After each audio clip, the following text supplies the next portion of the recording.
Bonjour et merci de nous retrouver pour la Foi prise au mot, votre rendez-vous de formation chrétienne. Cette semaine, un personnage que nous connaissons tous, Benoît de Nursie, autrement dit Saint Benoît. Qui est-il, ce mythique fondateur de l'ordre bénédictin qui mourut vers 547 dans la tout aussi mythique abbaye du Mont-Cassin? Que peut-on savoir de sa vie et de quelles sources dispose-t-on? Que contient sa règle et pourquoi sert-elle depuis 15 siècles à organiser la vie des moines et des moniales? Telles sont les questions que je vais poser à mes deux invités. Mère Christophe, bonsoir. Bonsoir. Vous êtes abbesse de l'abbaye de Jouarre. Tout à fait. Et Daniel Audon-Hurel, bonsoir. Bonsoir. Vous êtes historien, vous êtes directeur de recherche au CNRS et vous êtes aussi directeur adjoint du laboratoire d'études sur les monothéismes. Tout à fait. Alors, peut-être pour commencer, une question, j'ai bravement déroulé la biographie de Benoît, enfin si j'en ai dit très peu en réalité, mort vers 547, le Mont-Cassin, etc. Est-ce qu'on sait vraiment qui est Saint Benoît? Daniel Audon-Hurel.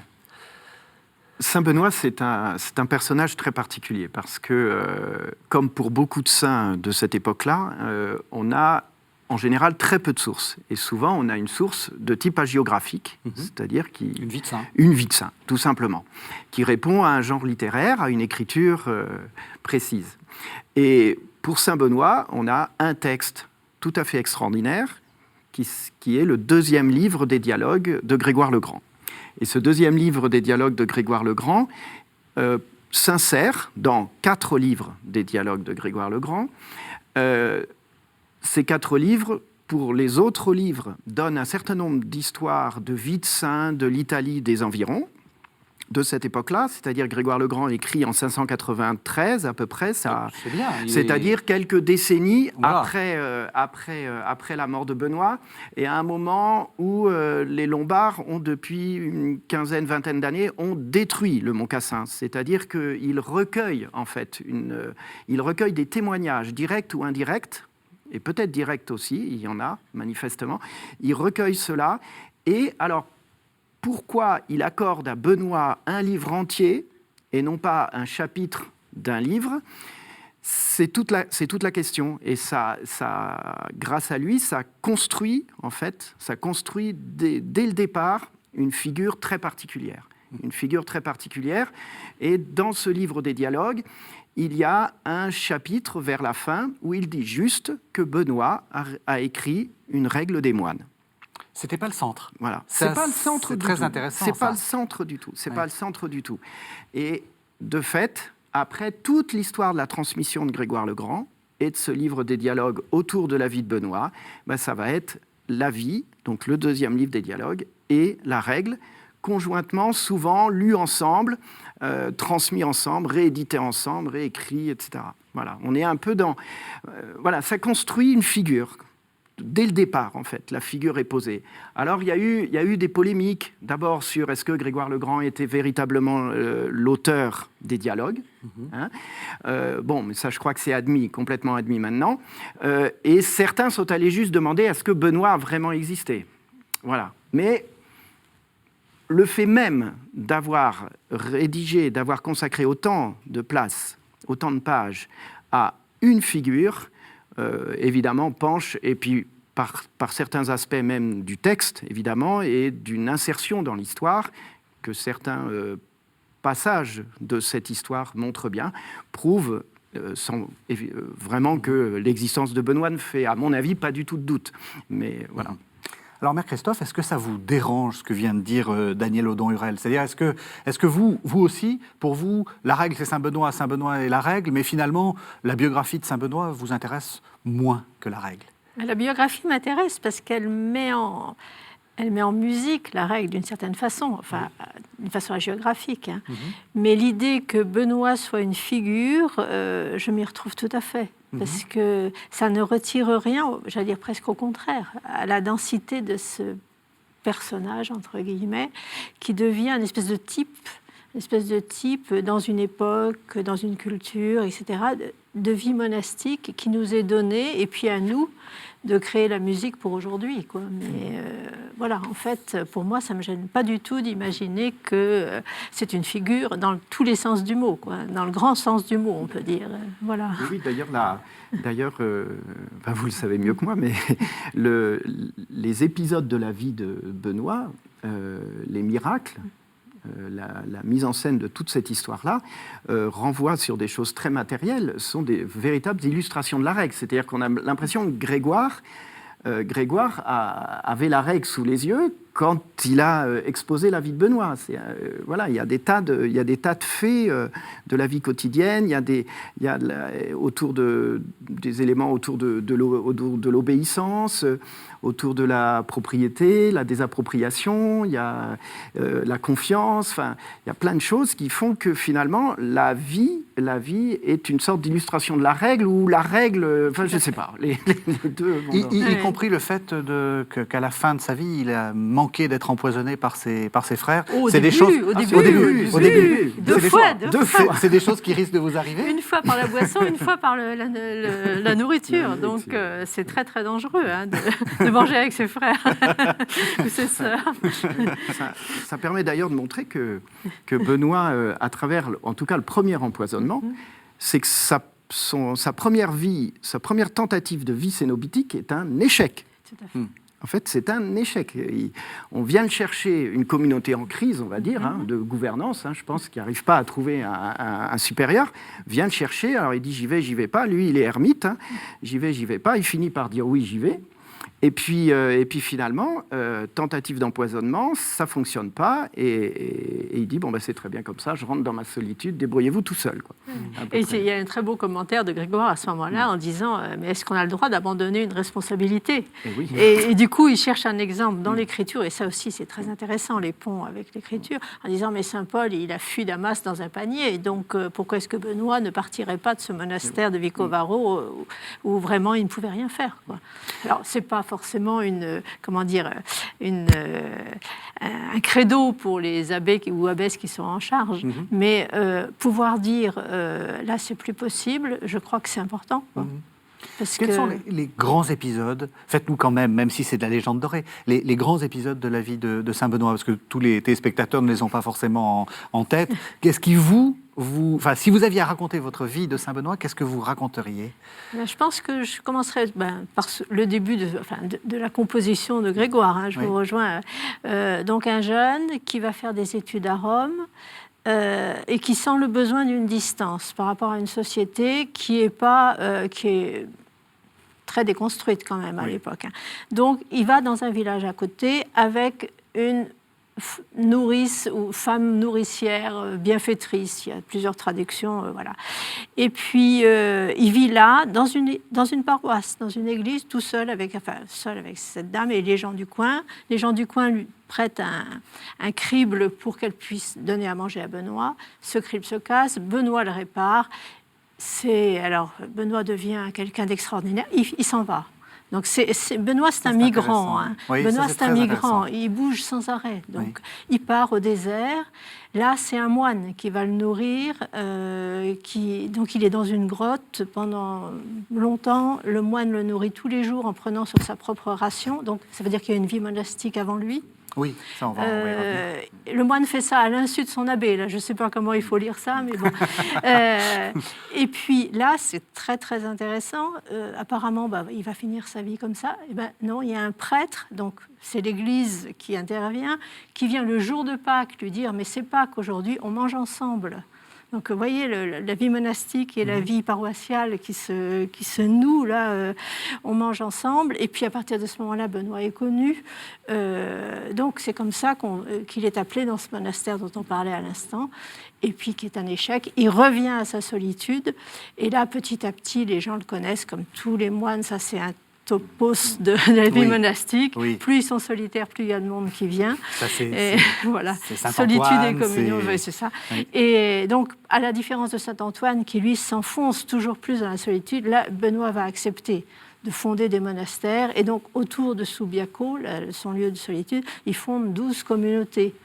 Et à nouveau, intervention de l'Église, mais cette fois-ci, pas très constructive, puisqu'un prêtre est jaloux et fait tout pour faire fuir Benoît. Et Benoît laisse ses frères, institutionnalise des autorités dans les communautés et lui-même s'en va. Donc à nouveau il migre. Et c'est comme ça qu'il arrivera au Mont Cassin. Et là, bon, alors là, c'est je dirais, la période de gloire, on peut dire. Enfin, là, il est dans toute la plénitude de sa vocation. C'est là où il a énormément de liens aussi avec l'extérieur, avec les gens qui viennent. À la porterie des monastères, il se passe énormément de choses. Et puis il meurt, au Mont Cassin, dans l'église, après avoir reçu l'Eucharistie. Donc voilà. Comme il faut, quoi. Comme il faut. Comme on rêverait. Comme on debout. On a commencé à le dire, c'est pas l'inventeur de l'institution du monachisme, en fait. Ah non. Il y a des moines bien avant. Alors, il y a des moines bien avant, depuis déjà plusieurs siècles. Il y a toute une tradition construite entre l'Orient, évidemment, au départ, et puis aussi l'Occident. Je veux dire, même quand il est au Mont Cassin, il y a déjà eu Saint-Martin, puisqu'il dédie un oratoire sur le Mont Cassin. Quand il arrive, il dédie un oratoire à Saint-Martin. C'est-à-dire qu'il a bien connaissance de ça. Il a connaissance aussi de Cassien, de l'expérience de Cassien. Il a la connaissance de Basile. Il a la connaissance d'énormément de textes d'Orient qui sont traduits bien avant déjà, au 5e siècle déjà, qui sont traduits au début du 5e en latin. Donc il connaît tout ça. Il connaît tout ça et le fait même que ce moine, comme vous le disiez tout à l'heure, finalement le forme quelque part, l'introduit dans la vie monastique. C'est tout en étant ermite, il l'introduit dans une tradition. Et on parle de l'habit, voilà, après on imagine ce qu'on veut, mais il y a quand même un point très très fort là, c'est-à-dire qu'il n'invente rien. Oui. Il n'invente rien. Après, on parlera avec la règle. Sa règle a je pense, un certain nombre de caractères et elle a été soutenue par, évidemment, Grégoire le Grand, et ensuite, après, à l'époque carolingienne, par Benoît d'Aniane, etc., par le pouvoir. Son rayonnement est aidé aussi par le pouvoir politique, la diffusion. Mais là, vraiment, c'est un très grand lecteur. Et je pense que son départ de Rome, alors effectivement, il a besoin d'autre chose, il a besoin de prendre la distance avec une société. Je me demande, alors je ne sais pas à peu près à quelle période on est, mais peut-être autour de 500. Et autour de 500, à Rome, il y a quand même un conflit très fort entre deux prétendants à l'évêché de Rome, Symaque et Laurent, et je pense que ça a dû jouer. Alors est-ce que lui, il fait partie de celui qui est exclu et puis il s'en va. Voilà. On peut penser aussi ça, que je pense qu'il y a un contexte qui est très compliqué. Et puis après, de toute façon, toute sa vie, c'est entre la mort de Théodoric et la reconquête de Justinien. Donc ça, politiquement, c'est quand même très compliqué. Juste un mot, expliquer que l'Empire romain d'Occident, comme on dit traditionnellement, s'est effondré formellement en 476, mais il était déjà depuis longtemps décomposé en réalité, et puis la capitale n'était déjà plus Rome depuis fort longtemps. Mais on sent quand même que c'est une période de grands bouleversements. Oui, parce que Justinien, quand dans les années 535 à peu près, il remonte et il fait la conquête de l'Italie, avant que les Lombards arrivent dans l'autre sens. Donc Benoît, il est au milieu de tout ça, il est au Mont Cassin. Mais par contre, Benoît est aussi, je pense, dans sa règle, on le voit, il y a une influence très forte de la législation de Justinien, qui contribue beaucoup à nourrir un certain nombre d'éléments de la règle. Et cela prouve bien, une fois de plus, et vous le disiez tout à fait, c'est que Benoît n'est pas hors du monde du tout. Enfin, je veux dire, il est... et la jalousie de Florentius, là, qui est le prêtre là, qui essaye de l'empoisonner la deuxième fois, est un signe de cela, quand même.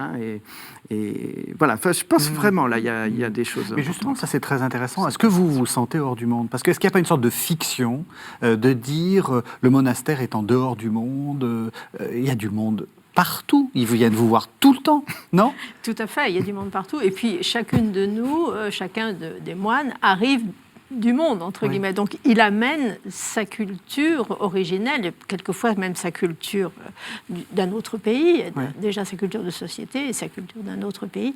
Donc, et en plus, le monastère est perpétuellement en dialogue avec l'extérieur. Enfin, l'autarcie monastique, je pense qu'elle a été quand même un peu rêvée au 19e. Enfin, ça vous me reprendrez là-dessus, mais nous avons une histoire, dans mon monastère, une histoire monastique longue, et on voit bien que l'autarcie, en dehors du moment où on a voulu vivre la clôture papale au sens où on l'entendait en 1930, c'est-à-dire vraiment tout fermé, sinon ça n'a jamais existé dans l'histoire. Donc finalement, vous êtes assez fidèle à Saint-Benoît.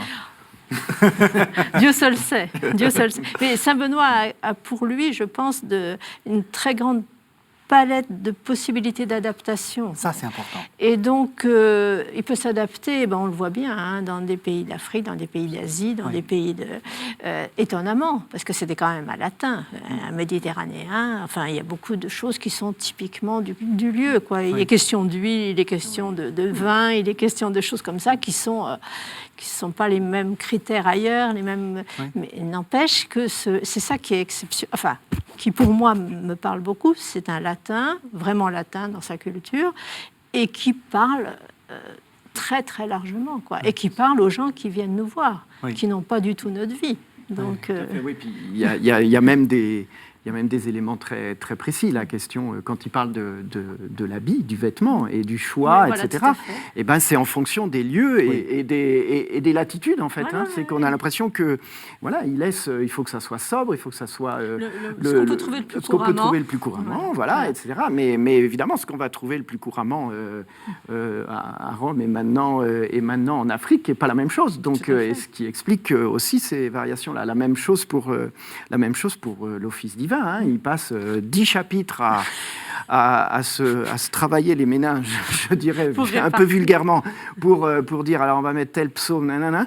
Enfin, il fait quelque chose de très bien. Et puis à la fin, il dit, si quelqu'un a une meilleure idée, enfin à peu près, si on peut l'adapter, n'hésitons pas à adapter. C'est-à-dire qu'il a cette espèce d'autorité dans la souplesse, enfin dans le discours, enfin qui est signe, à mon avis, d'une profonde utilisation de l'expérience propre, je pense, entre Subiaco, où effectivement, là, il a 12 monastères, et donc là, il faut qu'il écrive quelque chose, à mon avis, là, à ce moment-là.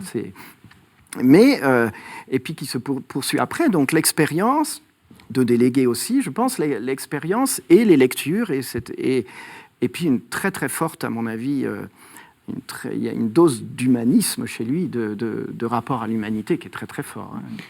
Je vous proposais juste qu'on entende le prologue de la règle de Saint-Benoît, justement pour qu'on comprenne un peu le but. C'est là où il explique un peu ce qu'il entend faire dans cette règle. Alors on écoute donc ce prologue de la règle de Saint-Benoît.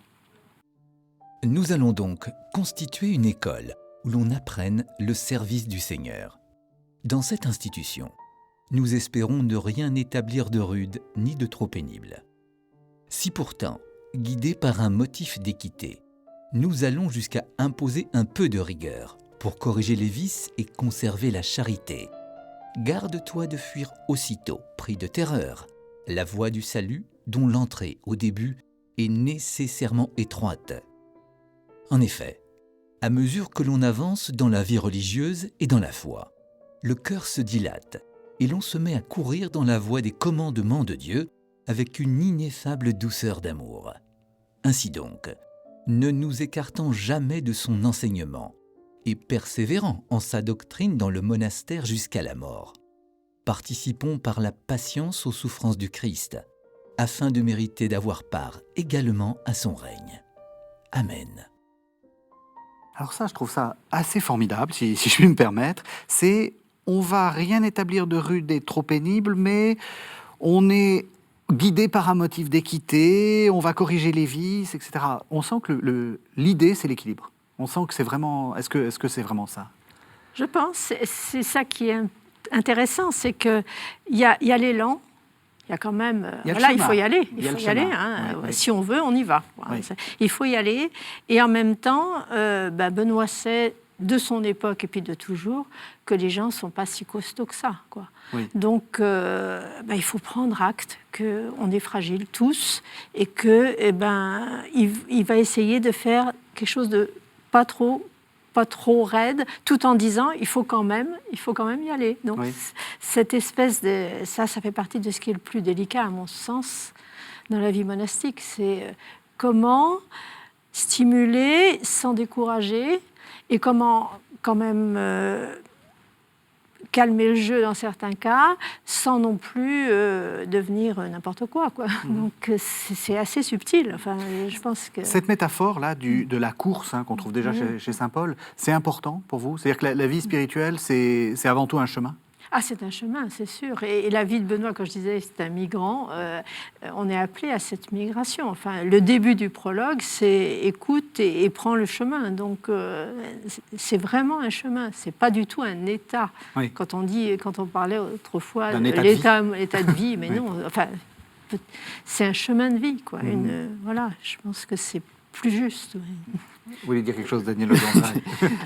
Non, c'était de revenir sur ce que vous disiez, cette attention à l'être, à l'individu. En fait, c'est comment, pour lui, je pense, la vie cénobitique, donc la vie en communauté, la vie commune, il y a des points, de toute façon, essentiels. On prend tous... quelque part, on va tous au même endroit et on est dans le même bateau un peu, mais on y va quand même avec évidemment des personnalités très différentes. Et donc, je pense que l'individu, il est très attentif à ça, c'est-à-dire que l'individu doit pouvoir s'épanouir dans la communauté, mais en même temps, il y a toujours ce danger que l'histoire a retenu aussi, ce danger d'être singulier, de la singularité, c'est-à-dire et toute l'histoire de la vie monastique, il me semble, en particulier dans les périodes, je sais pas, 16e, 17e, 18e siècle, ou surtout 16e, 17e, où il y a vraiment une réflexion là-dessus,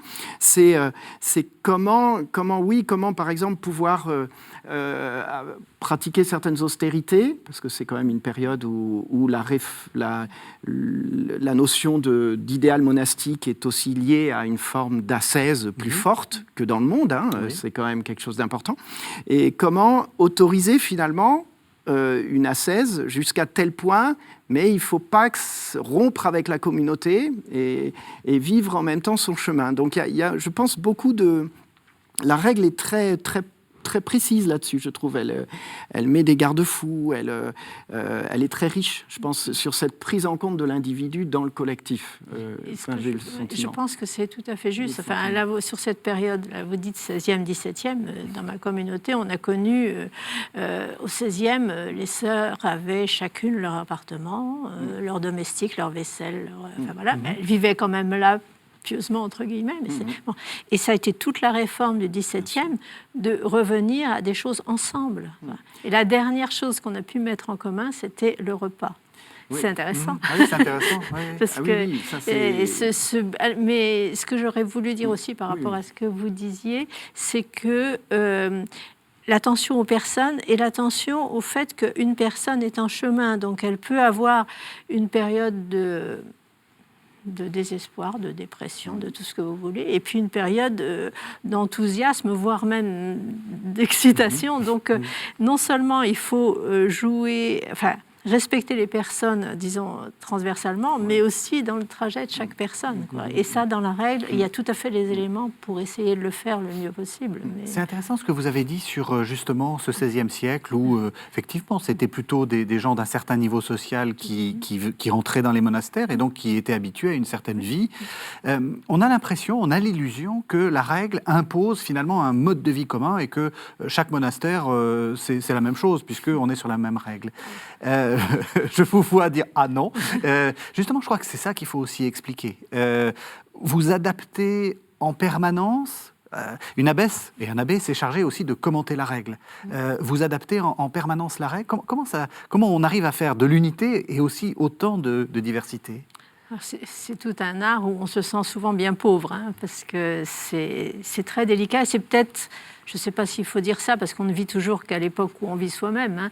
Mais actuellement, c'est très délicat, parce que les personnalités des sœurs et les attraits, les goûts, les désirs même les plus beaux sont quelquefois très, très divers. Oui. Donc, arriver avec la communauté, parce que c'est tout un travail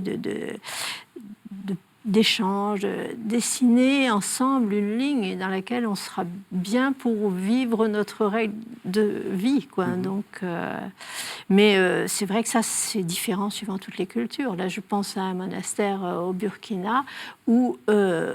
dans leur culture, j'espère que je ne me trompe pas s'ils nous regardent, mais ce que j'avais compris, c'est que les femmes avaient chacune leur case dans les villages. Eh bien, au monastère, elles ont fait pareil. Elles ont chacune leur case. Alors, vu de l'extérieur, on peut se dire, c'est la règle de Saint-Benoît avec leur culture, quoi. Voilà. Et je crois que c'est très important et c'est vraiment la règle de Saint-Benoît. Donc... Non, tout à fait. De tout temps, la règle n'a jamais existé seule. En fait. Elle est commentée, évidemment, de toute façon, elle doit être commentée par l'abbesse ou l'abbé. Elle est aussi accompagnée successivement d'adaptations. C'est-à-dire, si elle existe encore, la règle de Saint-Benoît, c'est évidemment par sa valeur intrinsèque, mais c'est aussi parce qu'elle a été constamment accompagnée de relectures. Hein, elle a été, alors au Moyen-Âge, à la période moderne, on appelle ça des statuts parfois, on appelle ça des déclarations sur la règle, au XVIIe souvent, on appelle ça des constitutions, on appelle ça des règlements, tout ce qu'on veut, mais qui permettent d'adapter un certain nombre de principes à la société environnante, tout en gardant les principes mêmes, hein, la vie commune, la pauvreté, l'obéissance, enfin bon. Et chaque période de l'histoire monastique a connu ces moments-là. C'est-à-dire qu'il y a toujours des gens dans les monastères qui sont revenus à la règle à un moment donné. Et on le voit très bien dans l'histoire des éditions de la règle, par exemple à partir du XVIe siècle, où il y a des grosses phases d'édition. C'est à chaque fois des moments de réforme. C'est-à-dire au XVIIe siècle, on publie énormément de règles. On en republie beaucoup au XIXe siècle, après Don Guéranger, dans toute la reconstruction et le développement de ce monachisme bénédictin contemporain. Voilà, c'est très très marquant ça. Il y a ce retour constant, ce retour à la règle. Et sur des questions parfois qui nous paraissent un peu curieuses, mais qui sont essentielles. Et souvent, le retour à la règle passe par le problème de la gestion, tout simplement. Parce que la gestion d'un monastère, c'est la pauvreté. C'est la désappropriation ou pas. C'est-à-dire qu'on s'est éloigné à certaines périodes, et à la fin du Moyen-Âge, quand on a commencé à dire le sacristain, le cellerier, le chambrier, etc., gèrent chacun une partie du temporel du monastère, ça veut dire qu'il encaisse et il gère lui-même. Donc ça veut dire que c'est fichu, la vie commune, elle est partie, et elle est terminée. Donc il y a à chaque fois un retour à ça. Et au XVIIe siècle, c'est très compliqué. Il y a à Cluny, il y a une partie des monastères qui n'arrivent pas à retrouver la gestion commune, qui n'arrivent vraiment pas à le faire. Donc c'est dire combien c'est compliqué. Et qu'une réforme monastique, ce n'est pas forcément une réforme spirituelle. Ou pas que. Ça passe aussi par le matériel, parce que dans la règle, ça passe par là aussi. Mais c'est très juste. Enfin, sur le plan de l'histoire, mais sur le plan de la réalité, aujourd'hui, on se rend compte que quand il y a une situation de crise, souvent, il y a une conséquence ou une cause du côté de l'économie de la communauté, quoi. Donc, au point que maintenant, dans la vie monastique, nous avons des visites mutuelles entre monastères, entre abbés. On va visiter la communauté de façon à se conforter dans se soutenir aussi. Et maintenant, on a instauré des visites économiques, parce qu'on sait bien qu'il y a beaucoup de choses qui se jouent là. Et je vous propose qu'on entende justement le paragraphe 35, justement pour montrer que la règle, c'est aussi quelque chose de très réaliste. Vous allez voir, c'est des questions de cuisine. On se sert un coup à boire à la messe, mais pas les jours de solennité. Il faut faire attention. Les frères se serviront mutuellement. Personne ne sera dispensé du travail de la cuisine, si ce n'est pour cause de maladie ou pour s'occuper d'affaires plus utiles. C'est par cet exercice, en effet, qu'on acquiert plus de mérite et un accroissement de charité.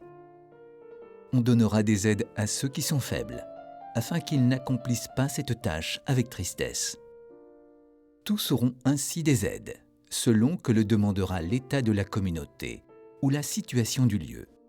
Si la communauté est nombreuse, le célérier sera dispensé de la cuisine, ainsi que ceux qui ont à travailler, comme nous l'avons dit, à des occupations plus importantes.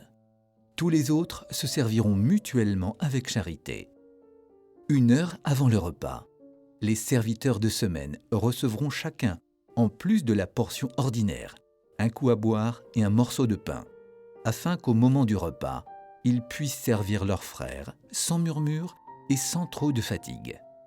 Mais au jour des solennités, ils attendront jusqu'après la messe.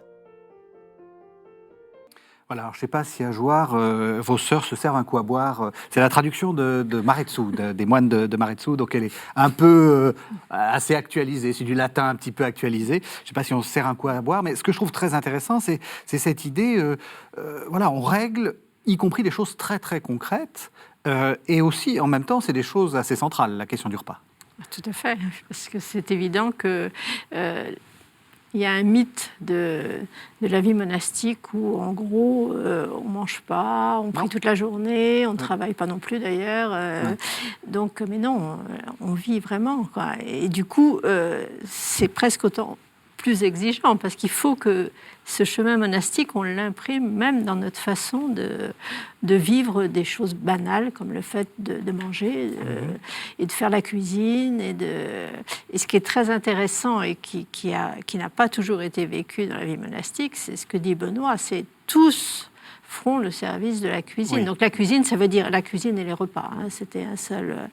et il n'y a pas de domestique, entre guillemets. Il n'y a pas de sous je ne sais pas quoi. Tout le monde... Il y a eu des convers. Mais bon, c'est peut-être un problème un petit peu latéral. Enfin, je veux bien qu'on... Non, il n'y a aucun problème. Mais l'intuition, c'est ça. Et même les faibles, on ne va pas dire qu'ils sont dispensés. On va leur donner des aides. Mais ça veut dire que tout le monde s'y met, parce que c'est tellement vital de manger, que tout le monde doit être au service de tout le monde dans cet endroit-là. Oui, tout à fait. J'aime beaucoup aussi ce qui est dit. Hein. Tous, comme vous dites, tous auront aussi des aides, selon que demandera l'état de la communauté ou la situation du lieu. Voilà. On rejoint ce que vous disiez tout à l'heure. C'est même inscrit dans la règle. Oui, tout à fait. Qu'il faut s'adapter. Oui, tout à fait. Oui, vous parliez d'architecture. On était en train de discuter quand le texte était en train d'être lu. Vous disiez l'architecture, c'est important. Oui, c'est important. D'abord parce que dans la vie de Benoît, c'est très important. Déjà, c'est-à-dire qu'il y a plein d'histoires qui se passent parce qu'on construit la cuisine et puis que ça prend feu, il y a un mur qui s'écroule, il y a l'accès à l'eau, il y a le lieu où... Parce qu'il va falloir quand même dire un mot de scolastique. Quand même. On va dire un mot de scolastique. Quand même. Il y a le lieu, une espèce de parloir extérieur, on ne sait pas trop. Bon, voilà, il y a la porterie, il y a la porte dans la vie de Benoît. Donc il y a le monastère de Benoît, c'est du construit. Oui. Voilà, c'est du matériel, c'est du construit. Et donc le réfectoire dont on parlait là a aussi ce sens-là. Alors, ce qui est intéressant, c'est qu'on a souvent aussi l'image, ou les touristes, par exemple, ont souvent l'image, quand ils vont visiter une abbaye, une espèce de... D'ailleurs, c'est souvent grand. Oui. C'est souvent reconstruit au XVIIe, XVIIIe siècle. Quand c'est pas au XIXe. Quand c'est pas au XIXe. Enfin, voilà. Et donc, une espèce de massif. Oui. Quelque chose de... Voilà. Et alors, c'est la marque de différentes périodes.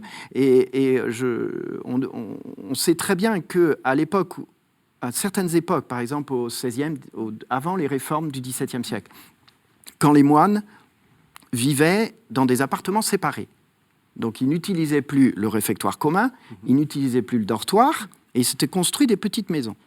Carrément, dans certains monastères.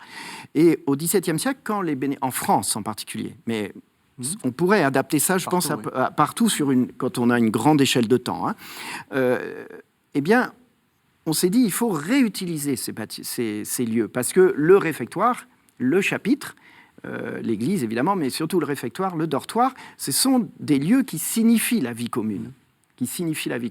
Et donc, peu à peu, une fois que les anciens moines décédaient, on cassait leurs appartements, leurs petites maisons, pour retrouver en fait, un univers monastique matériel qui soit conforme à une vie monastique renouvelée.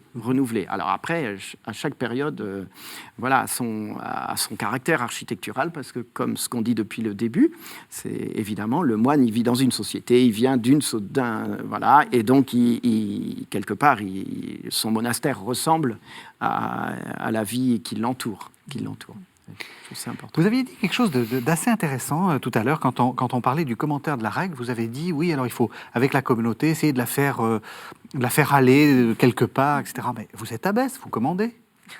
J'ai envie de dire, vous avez l'autorité. Ça aussi, c'est une image qu'on a d'une sorte d'abbesse toute puissante, enfin d'abbé ou d'abbesse toute puissante, et puis des petites sœurs qui. Oui, alors là, les petites sœurs, le modèle, ça n'existe plus. Le moule est cassé. Oui. Non, mais c'est ça qui est intéressant, c'est qu'aujourd'hui, les personnes qui rejoignent la communauté, c'est des femmes. Elles n'ont pas 18 ans, elles ont un métier, elles ont donc comment on construit ensemble quelque chose, quoi. Et quel est le rôle de l'abbé L'abbé, c'est pas le prieur dominicain qui ne fait que rassembler, Oui. C'est déjà pas si simple. Rassembler les idées et puis après mettre en œuvre ce que la communauté a décidé. Non, l'abbé, il a quand même quelque part, en principe, il cherche quelque chose qu'il sent et qu'il essaye de promouvoir dans ses chapitres, dans ses commentaires de la règle, Et puis, ce qu'il sent de l'époque, des besoins des uns des autres, etc. Mais l'autorité, ça veut dire faire grandir. Donc, c'est pas je décide et vous obéissez. Mais de temps en temps, il y a quand même des situations où il y a une nécessité de trancher. Et ce n'est pas le plus facile. Mais je pense que ça demeure. Mais c'est vrai que ça peut être très délicat et qu'à ce moment-là, il faut qu'il y ait un travail de la communauté aussi pour se dire autant il faut un travail pour oser dire son avis, autant il faut un travail pour dire après c'est pas mon avis, mais je rentre dans une démarche où on essaye d'aménager la démarche pour que tout le monde s'y retrouve autant que possible. Mais c'est... Daniel Lodon-Rural, sur le long terme, vous êtes historien, sur le long terme, est-ce que ce que vient de dire Mère Christophe, c'est quelque chose de nouveau ? Est-ce que cette crise de l'autorité, parce que c'est un peu ce que vous dites, ou disons qu'on est en train de redéfinir l'autorité, de même que le pape lui-même redéfinit son magistère pétrinien et c'est plus l'autorité pontificale. Est-ce que sur le long terme, vous constatez que c'est quelque chose de très nouveau ou pas ? Où il y a toujours eu des contestations de l'autorité. Ah oui, il y a toujours eu des contestations de l'autorité. L'autorité dans le monastère, je pense, est le reflet d'une vision de l'autorité dans la société, et dans la famille, par exemple, ou ailleurs. Et alors, il y a deux choses, à mon avis. Il y a quand même quelque chose qui s'est passé à partir en Europe, à partir du début du XVe siècle, dans cette nouvelle organisation de beaucoup de monastères masculins, bénédictins, pas féminins, bénédictins masculins. C'est-à-dire une organisation en congrégation. Voilà. Et c'est-à-dire, les monastères se retrouvent ensemble, unis mais le pouvoir... parce que c'est une question de pouvoir. On a commencé à dire que le temporel, ça compte énormément. Voilà, le pouvoir appartient non plus qu'à l'abbé dans chaque monastère, mais au chapitre général. Donc avec une forme de représentativité des monastères au niveau du chapitre général. Et donc, il y a un abbé général, comme il y a dans d'autres familles religieuses non bénédictines à cette époque-là. Et dans chaque monastère, vous avez du coup un prieur ou un supérieur qui est élu non pas par la communauté, déjà, mais qui est élu par le chapitre général. Donc on transforme complètement les choses. Et du coup, pour autant, ces relectures de la règle se disent totalement fidèles. Oui, donc elles interprètent, tout simplement, elles interprètent. Mais alors, comment effectivement la notion d'abbé père, quand même, en charge justement, vous disiez, de ces moines, qu'est-ce qui se passe quand tous les 3 ans ça change ? Donc là, il y a quand même une interprétation de l'autorité. Alors ça, c'est un point. Après, effectivement, dans l'histoire, alors quelquefois, on dit qu'au XIXe siècle, il y a des sociologues qui, pour le XIXe siècle, jusque dans les années avant Vatican II, on parle d'abbé monarchique un peu, c'est-à-dire de cette image de Don Guéranger, des grands abbés, de Byron, de Maretsu, voilà, ces grands abbés, un peu prince. Un peu prince, pas prince, non, c'est pas prince parce que abbé est moine, enfin je veux dire véritablement, profondément moine. Père au sens presque familial. Oui, voilà. tout à fait. Au sens familial. Mais c'est un peu cette distance hiérarchique que effectivement, lorsque vous allez maintenant dans la plupart des monastères, vous le ressentez plus vraiment, cette espèce de distance hiérarchique. Mais donc oui, effectivement, ça a beaucoup évolué, parce que la règle, je pense, permet cette évolution. C'est-à-dire, ce qui est essentiel finalement, c'est d'arriver à faire grandir, vous le disiez, et je pense que c'est ça. Alors, ça fait grandir de façon différente suivant les périodes et suivant le contexte. Et suivant les cultures. Et suivant les cultures. Là, je vois je ne connais pas bien, mais nous avons des communautés qui nous sont très proches, qui sont en Afrique de l'Ouest. C'est l'occasion de les saluer. C'est l'occasion de les saluer. Et la place de l'abbé est très différente, parce qu'il y a une conception du chef qui est très belle et qui est très différente, qui est autre chose que le père de famille de Don Guéranger, qui n'est pas non plus ce qu'un abbé aujourd'hui sans doute dirait, enfin peut-être certains abbés, mais bon. Et du coup, voilà, c'est la société qui c'est pas qu'elle impose son modèle, c'est que on est dans la société où on vit, donc l'autorité, la façon de faire grandir les autres, les moyens sont pas les mêmes, quoi. Donc, mais Benoît permet ça aussi, parce que la règle a beaucoup de... Il y a 2 chapitres sur l'abbé, il y a un chapitre 2 qui est assez, c'est quand même massif, et un chapitre 64 qui est plein de finesse, plein de... Donc voilà, on a tout ce qu'il faut. Vous avez, décidément, vous dites beaucoup de choses très intéressantes, et en particulier, vous semblez vous distancier de cette idée du modèle familial, l'abbé comme père ou l'abbesse comme mère, parce que ça aussi, c'est une question qu'on peut poser. Et dans l'Église actuelle, on voit que c'est une question qui a été qui a posé un énorme problème.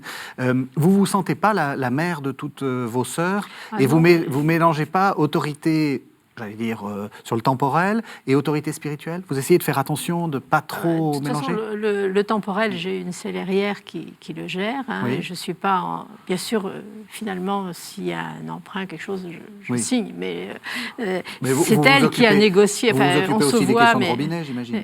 Comme dans toutes les communautés, vous occupez aussi du toit qui fuit. Ce que vous pointez, c'est un petit peu différent. Non, mes sœurs ne sont pas mes filles, ça c'est clair. Et puis ça serait... si elle me voit, non, il y a autre chose. Enfin, il me semble, là où nous sommes un monastère en Île-de-France, c'est peut-être un peu particulier, mais parce qu'on est direct dans la zone d'influence, de beaucoup de pensées qui se croisent par là. Non, c'est autre chose qu'on cherche et qu'on n'a peut-être pas encore trouvé complètement, quoi.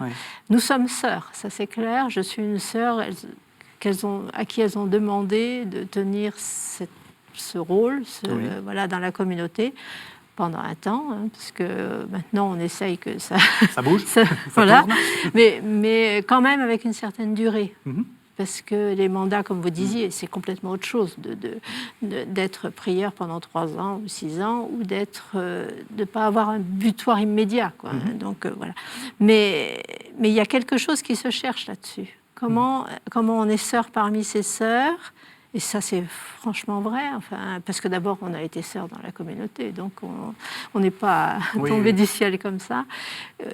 Voilà, il y a quelque chose à chercher qui se cherche dans beaucoup de communautés, et puis comme vous dites, avec toutes les crises d'autorité d'aujourd'hui, les abus d'autorité aussi. Entre abbé et abbesse, c'est un sujet sur lequel on réfléchit. Il ne s'agit pas de faire des comparaisons avec ce qui s'est passé dans l'Église, mais est-ce que vous pensez que la règle sert de garde-fou de ça? des conflits où on mélange autorité spirituelle, autorité, rentrer dans le fort interne, abus, etc. Est-ce que la règle est un bon garde-fou? Je pense qu'elle peut l'être, mais le problème, quand il y a des abus, c'est qu'il y a la séduction d'une personne.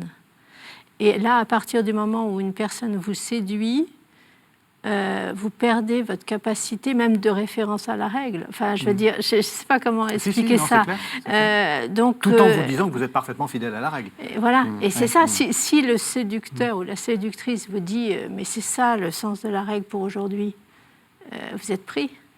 Donc, ce qui peut nous sauver, c'est, comme je vous disais tout à l'heure, les visites d'une communauté à l'autre. Parce qu'un autre abbé, une autre abbesse qui vient pourra vous dire attention, ce que tu es en train de faire avec ta communauté, c'est pas juste, quoi.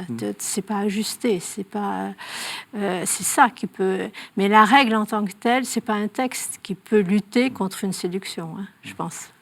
Oui. Cela dit, elle a un équilibre. Elle a un équilibre. Moi, je trouve quand même, quand on lit les chapitres dont vous parliez, le 2, le 64, moi, je suis pas, évidemment, je suis pas abbé ni abbesse, mais quand même, on est quand même frappé de la force du discours par rapport à la notion de discernement, mais discernement vis-à-vis de soi-même aussi, et de responsabilité qui pèse quand même sur... et pour moi, c'est déjà ça, un très gros garde-fou. J'ai l'impression, dans l'histoire de cette tradition monastique transmise, c'est aussi un garde-fou qu'on retrouve et qui est invoqué. Moi, j'ai souvent vu ça, mais on ne l'a pas encore étudié beaucoup chez les historiens, très peu d'ailleurs. Et il faudrait absolument l'étudier. C'est que dans l'histoire, il y a des textes qui vous renvoie à la dénonciation des abus en disant « faites attention ». Il y a Camus qui écrit au XVIIe siècle un très beau texte, un très beau livre sur le directeur spirituel désintéressé et qui pointe le danger et qui pointe tous les dangers, comment repérer, garder, comment la diriger, parce qu'il se trouve c'est vraiment très très marquant évidemment sur le cas du monachisme féminin, et aussi sur le rapport en fait démonial par rapport au pouvoir masculin supérieur, qui est extérieur, c'est un énorme sujet, ça le reste peut-être un peu, mais ça l'a été fondamentalement, et ça a quand même construit une relation entre la moniale et le masculin, et le supérieur extérieur, qui est quand même très fort. Et très, très sincèrement, là, il y a toujours eu ces dénonciations-là, et cette mise en garde, en fait. Bossuet en parle aussi, plein en parle, vraiment. Beaucoup d'auteurs importants parlent de ces... Voilà, il faut que la religieuse ou la dirigée, alors qui n'est pas forcément une religieuse d'ailleurs, ait toujours l'esprit en se disant attention. Voilà, il y a dans les deux sens en fait. Donc c'est extrêmement. C'est intéressant ce que vous dites parce qu'on a l'impression que c'est une sorte de bombe qu'on découvre au XXIe siècle, alors que vous montrez que dans l'histoire c'est. Il y a un livre à faire. Oui. Appel à... Et des thèses peut-être à diriger. C'est très très compliqué, je pense, parce que c'est lié à des périodes données, donc il faut contextualiser à chaque période. Mais on peut faire, à mon avis, pas une histoire des abus en milieu, quand même pas, mais s'interroger quand même, s'interroger sur le long terme. Oui. Ça, ce qui est intéressant malheureusement dans les déviances, c'est que ça signale finalement la voie droite. En fait, tout à fait. C'est ça qu'on est toujours en train de rechercher, quoi. Donc, il faut toujours qu'il y ait des hérétiques. D'une certaine façon, ça redéfinit des choses. Alors, vous avez apporté chacun, l'un et l'autre, plusieurs livres. Alors vous, Mère Christophe, vous avez apporté quelque chose qui n'est pas de vous, qui est d'Akinata Böckmann. Alors, une de vos sœurs a beaucoup travaillé, si j'ai bien compris, à la traduction de on peut dire un pavé ? Ah oui, tout à fait. Parce que je crois que c'est en 3 tomes en plus. Voilà. Alors, qu'est-ce que c'est ? Alors, sœur Akinata Böckmann est une sœur allemande qui qui a enseigné pendant 40 ans à Rome, au collège bénédictin, et qui a fait un commentaire magistral de la règle de Saint-Benoît en allemand. Oui. Et donc, sœur Christine, ma sœur anglophone, a fait le gros travail de traduire en français cet ouvrage, qui, à mon avis, est une référence pour aujourd'hui dans le commentaire. Et une référence de femme. Voilà. Ce qui prouve que la règle aussi se commente au féminin. Voilà, tout à fait. Et puis, vous êtes aussi arrivé avec Jean-Luc Molinier, Solitude et communion. Voilà, donc là, on a un ouvrage qui est très différent, qui balaye vraiment la tradition monastique avant Benoît. Et la question qui se pose, mais pourquoi entre-t-on au monastère? Si c'est pour chercher la solitude, comment se fait-il qu'on trouve des frères au monastère? En gros, c'était... Voilà. Donc, c'est son sujet. Et en fait, il doit beaucoup aux travaux d'une autre moniale, qui est Mère Lazare de Seillac, qui vit toujours, que je salue si elle le regarde, et qui fait partie aussi de celles qui m'ont formée. Donc, c'est un très beau, très bel ouvrage, à mon avis, qui est aussi une référence pour aujourd'hui. Alors, Daniel Odon-Hurel, Saint-Benoît, une vie de Saint-Benoît. Oui, une vie de Saint-Benoît. Bon, donc, vous nous avez dit qu'il existait quand même. Bah, oui. Non, voilà, c'est à la fois une vie de Saint-Benoît et surtout une façon de revisiter la figure, la construction de la figure de Saint-Benoît et le recours à la figure de Saint-Benoît sur une longue période, jusqu'en 64, lorsque Paul VI, en particulier, donc l'a proclamé patron de l'Europe. Voilà. Oui, d'un mot, pardon. On est juste à la fin de l'émission, mais j'ai envie de vous poser la question quand même. Pourquoi il a fait ça? Oh là là, il a fait vite. Ça très vite. Non, alors de façon très contextuelle et très momentanée, il l'a fait au moment de la reconstruction du Mont Cassin. Et après la reconstruction du Mont Cassin, donc détruit pendant la Seconde Guerre mondiale, voilà. Et en plus, il en a fait un peu la figure, mais c'est tout un héritage historiographique, la figure civilisationnelle un peu de l'Occident. C'était l'héritage qu'on disait de ça de Benoît au XIXe siècle. On en a fait la grande figure qui a apporté, reconstruit, etc., une espèce de vision d'ensemble. Et donc, il est héritier de ça. Et puis, lui-même avait été élevé quand il était jeune. Les moines de la Madeleine de Marseille étaient à Chiari, en Italie. Et le jeune futur Paul VI, à une douzaine d'années, le jeune Montigny, merci, et les a fréquentés à ce moment-là. Donc, ça a peut-être joué un rôle.